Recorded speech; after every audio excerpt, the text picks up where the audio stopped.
Bitcoin is so volatile, it gets attacked for that attribute, but with the volatility comes a return.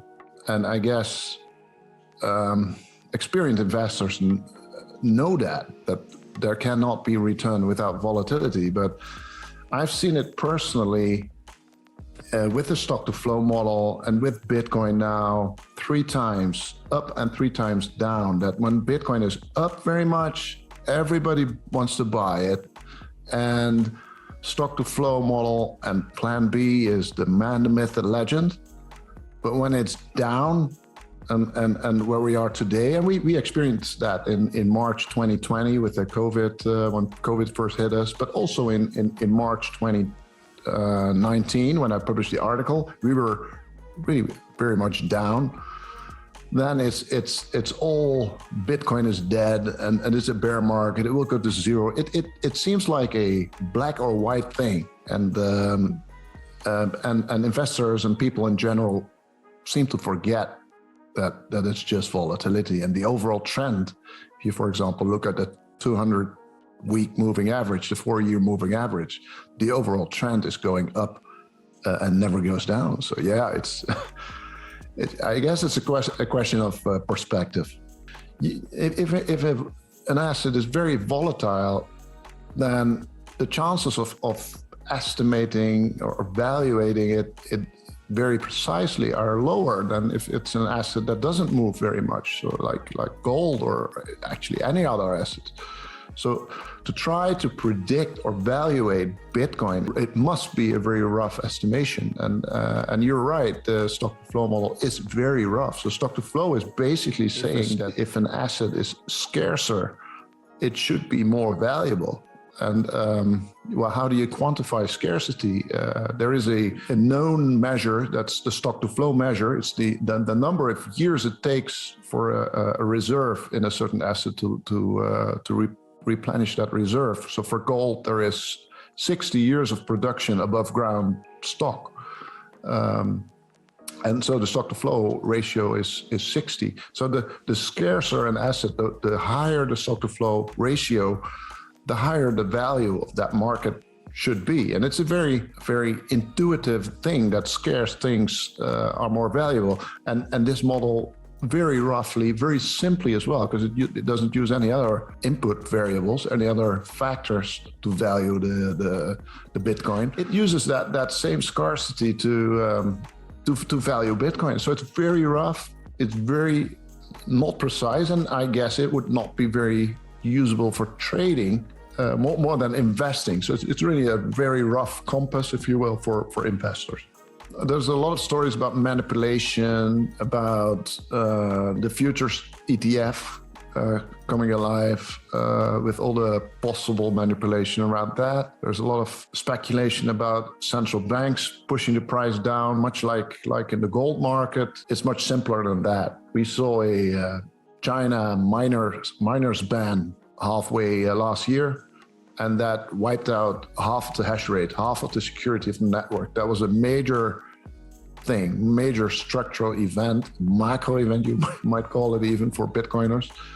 But that wiped out half of the hash rate, and all the miners had to move and relocate their stuff to the countries around China and to America, Texas mainly.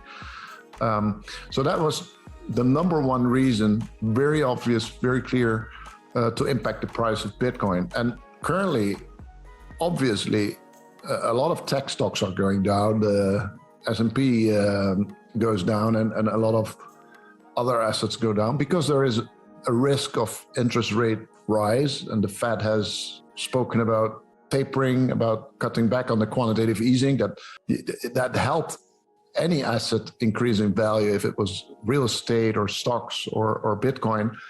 So if they would stop, if the central banks would stop the quantitative easing, the money printing, that would certainly impact assets, as would rising interest rates, of course, influence the asset valuations negatively. But so that's clearly what's going on right now. And by the way, I think they're just talking the talk and not walking the walk. They normally try to push asset prices down, the central banks, by just mentioning rate hikes, and I don't know if they're really prepared to go all the way and well, crash the stock market, for example. It will be a very interesting couple of months, and that's, I guess, the main topic right now. And a lot of tech stocks are being hammered as we speak.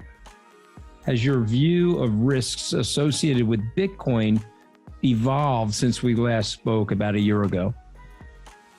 Well, yes and no. I think there's a lot of risk out of the system right now. So there was a risk of, for example, before the halving, there was a risk that mining death spiral. So that miners and Bitcoin would not survive the halving, where the revenues for the miners would halve. Well, we obviously survived that.